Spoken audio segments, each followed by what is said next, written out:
Começa agora o Direito Conectado, o podcast do ABFF. Aqui a gente traduz o direito para que ele se conecte de verdade com a sua vida. Muitas famílias brasileiras construíram seu patrimônio por meio de imóveis. Um apartamento, uma sala comercial, um imóvel herdado, um aluguel que virou renda. Com a reforma tributária, muita gente começou a se perguntar: o que muda na minha vida financeira? Hoje a gente vai conversar justamente sobre isso, de forma simples e direta, para entender os possíveis impactos nas decisões do dia a dia de quem compra, vende, aluga ou herda um imóvel. A reforma já foi aprovada e está entrando numa fase de transição. Agora é o momento de você entender as alterações e se preparar buscando estratégias que reduzam o quanto você pagará de tributos sobre o seu patrimônio imobiliário. Luciana, por que isso importa para quem tem patrimônio? Eu acho que é importante, né, que as pessoas entendam que muita coisa vai mudar quando a reforma tributária estiver 100%, né, implementada. A gente está nessa fase agora de transição. Esse ano começou a aplicação de umas alíquotas testes em relação aos 2 impostos novos que foram criados, que eu vou tratar um pouco melhor depois. Mas é importante que as pessoas entendam que, com a criação desses novos impostos, a partir da reforma tributária, é importante que elas tenham uma visão diferente em relação ao impacto que esses novos tributos vão ter na sua vida, no seu dia a dia, efetivamente. Operações que antes não eram tributadas na pessoa física vão passar a ser tributadas. E uma das mais relevantes, porque a gente sabe hoje, né, que tem muitas famílias brasileiras que têm imóveis e vivem de renda de aluguel, ou pelo menos complementam a sua renda com aluguéis, podem passar a ter esses rendimentos sujeitos a novos impostos. Tá? O que a gente tem hoje, efetivamente, de mudança, né? Até a reforma tributária, a gente só tinha a incidência do imposto de renda sobre os rendimentos de aluguel, né? Porque o aluguel que você recebe, ele é um rendimento. Se ele é um rendimento, ele tem que estar incluído na sua declaração do imposto de renda e você tem que, todo ano, no final do ano, apurar o imposto, pagar esse imposto sobre esse rendimento de aluguel. Com a reforma tributária, alguns proprietários de imóveis que se enquadrarem, né, num conceito assim fictício que a legislação criou de atividade empresarial, ele vai ter que pagar imposto. Os novos impostos que foram criados. E que impostos são esses, né? Contribuição sobre bens e serviços e imposto sobre bens e serviços. Esses 2 impostos foram criados, esses 2 tributos, foram criados pela reforma tributária para substituir PIS, COFINS, ICMS e ISS. Né? Hoje o sistema tributário sobre o que a gente chama de tributos indiretos, né, tentando não ser muito técnica aqui, a gente chama ele meio que esquizofrênico. Tá? A gente criou tantas questões, tantos regimes especiais, tudo que ficou impossível de se administrar. O ambiente tributário brasileiro ficou extremamente complexo e isso, obviamente, tem reflexos. Por causa, né, reflexo na atividade econômica e tudo.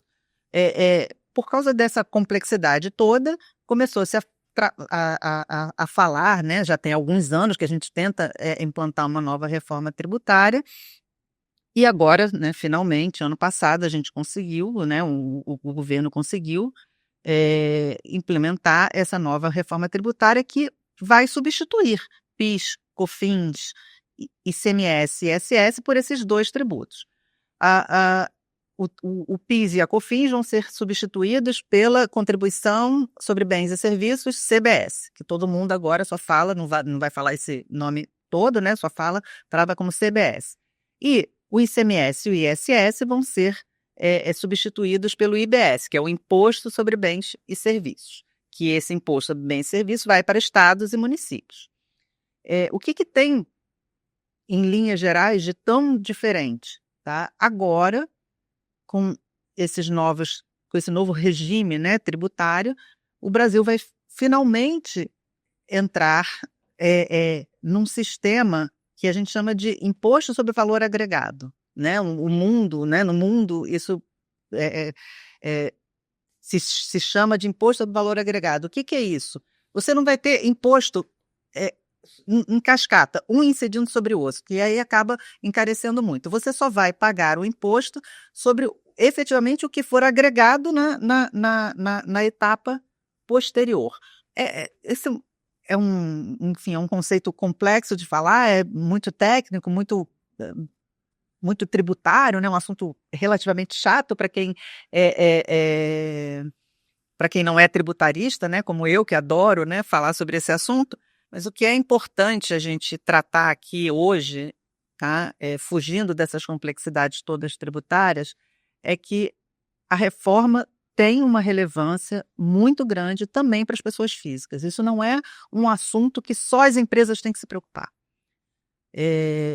As pessoas físicas, principalmente aquelas famílias que têm patrimônio em imóveis e que têm rendimento de aluguel, isso pode ter uma relevância na vida delas, né? Assim, Deixa eu fazer uma pergunta de leigo, né? Então, basicamente você tem um imóvel, você aluga esse imóvel, você já paga imposto, você já declara ele no seu imposto de renda, mas agora pode incidir esses 2 novos impostos. Exatamente. Pode incidir esses dois novos impostos, mas aí que é importante deixar isso claro, não é toda e qualquer pessoa física. Vamos supor que eu tenha um imóvel só.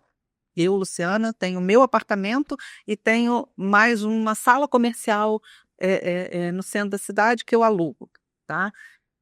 Eu não vou ser contribuinte do CBS e do IBS em relação especificamente a esse meu rendimento de aluguel. Nesse caso, eu vou continuar pagando normalmente só imposto de renda, tá? Mas, se eu tenho mais de 3 imóveis e a renda de aluguel desses meus imóveis, a renda anual dos 3 imóveis ou mais que eu tenha, supera 240 mil por ano, aí eu vou ter que pagar o CBS, porque é como se a lei criou uma ficção, né? Porque só pode incidir CBS e IBS sobre atividades empresariais. Entendi. Conceitualmente. Só que aí, como é que eles iam pegar um naco da renda de aluguel? Ele não pode pegar se você, Renata, tem um aluguel só que você recebe, sei lá, R$ 2.000 a mais por mês que você tem de rendimento, você não é uma empresária porque você está alugando o teu apartamento. Sim, não é um fundo de imobiliário, né? Exatamente. É diferente, por exemplo, existem famílias que têm 10, 15, 20 imóveis, foram acumulando, filhos foram herdando, foram comprando mais imóveis, e aí você já tem, né, um número maior e aqueles imóveis efetivamente passam, de certa forma, a configurar uma atividade empresarial. Então, para quem efetivamente tem hoje uma renda anual superior a R$ 240 mil por ano, né, renda anual por ano, e tem mais de 3 imóveis, essas pessoas têm que parar, têm que pensar, tem que analisar, saber que ela vai estar sujeita a novos tributos, tá? E entender que tributos são esses, de que forma. Será que tem maneiras delas reduzirem isso? Como é que a gente vai tratar essa questão toda? Então, quer dizer que existem critérios para a incidência desses impostos, e aí a gente pode falar também a respeito da importância do planejamento sucessório nesse caso, né? Sim, total, né? Total, porque, assim, se há um momento para que a gente pare, analise, e aí a gente volta, né, àquele episódio que a gente teve de planejamento sucessório, analise caso a caso o que fazer, esse momento é agora. Por quê? A gente está nessa fase de transição, né? Por enquanto, a gente tem 0,1% sendo aplicado, é o que a gente chama de alíquota teste, né? Que a gente o sistema está sendo testado, está sendo implementado aos poucos. Então, esse ano ainda é tranquilo. A partir de 2027, começa a incidir o CBS, que é o tributo que vai para a União Federal. Aí a alíquota já aumenta mais um pouco. Até que chegue em 2033, que aí vai estar tudo implementado, totalmente implementado, né? Isso tem, enfim, um escalonamento nesses anos todos. Mas, assim, você não pode deixar para 2032 para se preocupar com isso. Entendeu? Você tem que fazer logo. Até porque não é só isso, né? Você tem a alteração na ITBI, você tem diversas outras questões também que estão envolvidas na reforma tributária, que vão ter impacto, por exemplo, se você quiser fazer um planejamento para reduzir a tua carga tributária. Essa renda que você colocou de 240 mil é uma renda por imóvel da pessoa, ou se, por exemplo, tem herdeiros que dividem imóveis, ou que abriram uma holding, esses 240 mil conta individualmente para cada um dos herdeiros, por pessoa. Então, esses 240 mil é por pessoa e não pela quantidade, assim, de imóveis. Mas não pela renda que o imóvel como um todo gera. Não é pela renda que o imóvel todo gera, mas você, por exemplo, você tem 1/3 de 10 imóveis, por exemplo, tá? Você tem mais de 3 imóveis, você tem 1/3 de 10 imóveis. Tanto e aí, quantidade quanto valor. É uma coisa e outra. A conjunção é e, tá? Porque, enfim, sempre começam ter mais de 3 imóveis e renda superior a 240. Entendeu? Então, por pessoa. Se tiver um imóvel que, por exemplo, seja que há mais de um herdeiro. Exato. E quando é holding, como é que funciona? Aí a holding é considerada um proprietário só. Exatamente. A holding é um proprietário só, e aí ela exerce atividade empresarial, e aí vai ter. Só que, assim, aí você tem que analisar, né?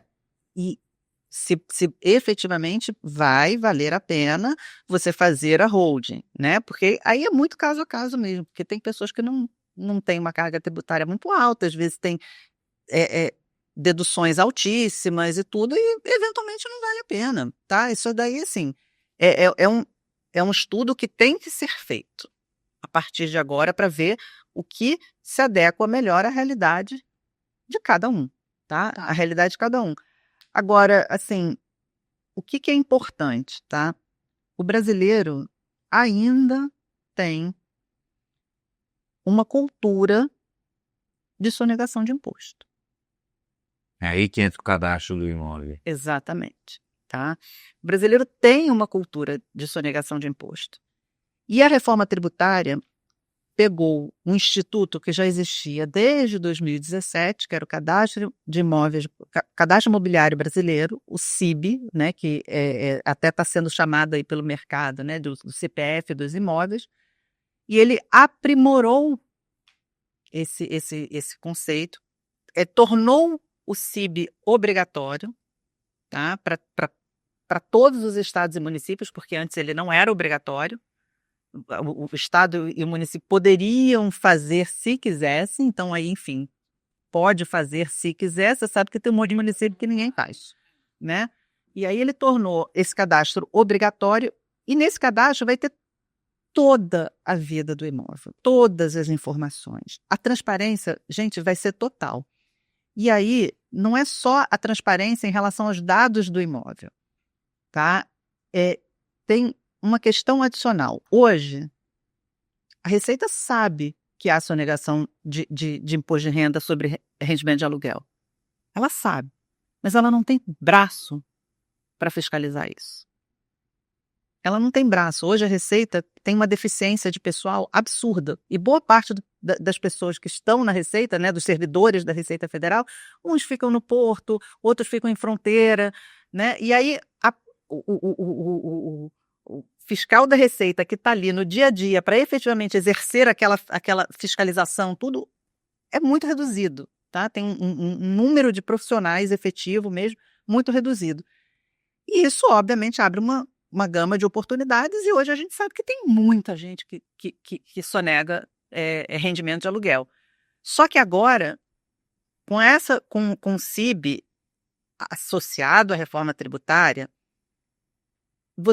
a fiscalização vai ganhar capilaridade. Por quê? Porque estados e municípios também são interessados nessa fiscalização, estados e municípios vão passar a ter também informação, e estados, municípios e União Federal trocam informação. Porque houve a junção dos impostos, no caso. E pior, pela reforma tributária, pela nova lei, né, pela nova legislação, você vai poder usar a prova coletada, por exemplo, um município, por exemplo, identifica que houve sonegação de um ITBI, por exemplo, ou houve pagamento a menor de um ITBI. Aí ele descobre, por essa fiscalização, que aquela pessoa que vendeu nunca declarou o aluguel daquele imóvel. Enfim, naquela fiscalização ele descobre.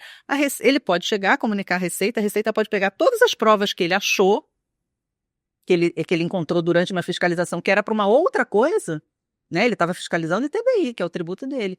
Mas ele agora tem mecanismos que ele pode chegar e trocar informações, e não só trocar informações, ele pode usar as provas que o município identificou para autuar na esfera federal, por exemplo, por omissão de receitas, omissão de rendimento, né? Então, isso vai acontecer, né? Isso não vai acontecer agora, não vai acontecer ainda, eu acredito, todo mundo, enfim, acredito, não é uma coisa para agora, 2026, tá?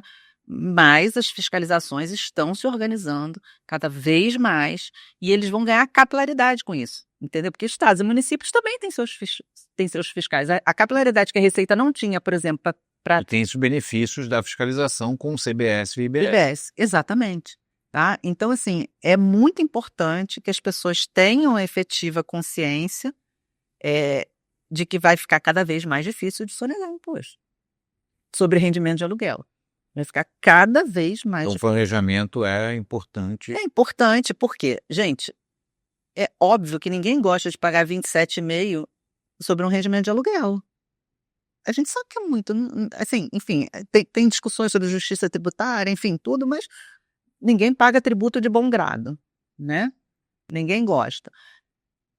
Só que pior ainda é você pagar o tributo depois de uma fiscalização com multa e juros. Aí, o que antes era R$100 passa a 5.000, entendeu?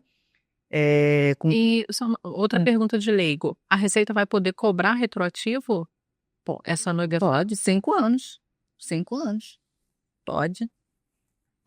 Mas aí a questão é, a gente tem que acabar com a sangria, entendeu? Assim, cessar o risco.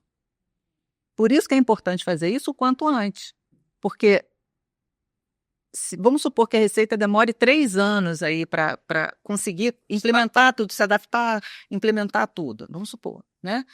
Se eu me organizo agora, eu já consegui aí me livrar de 2 anos de risco. Sim.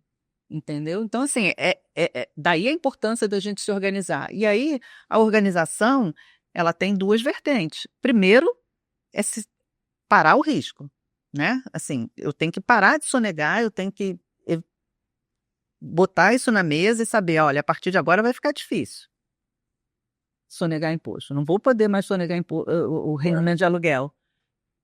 A segunda é se organizar para tentar pagar menos, porque existem meios de se pagar menos. Dentro da lei. Dentro da lei, tudo certo.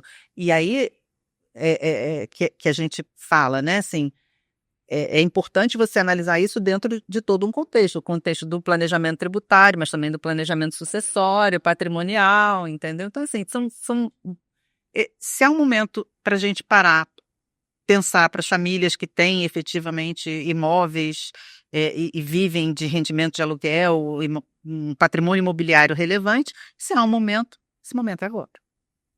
A reforma tributária traz mudanças importantes, mas também reforça algo que sempre defendemos.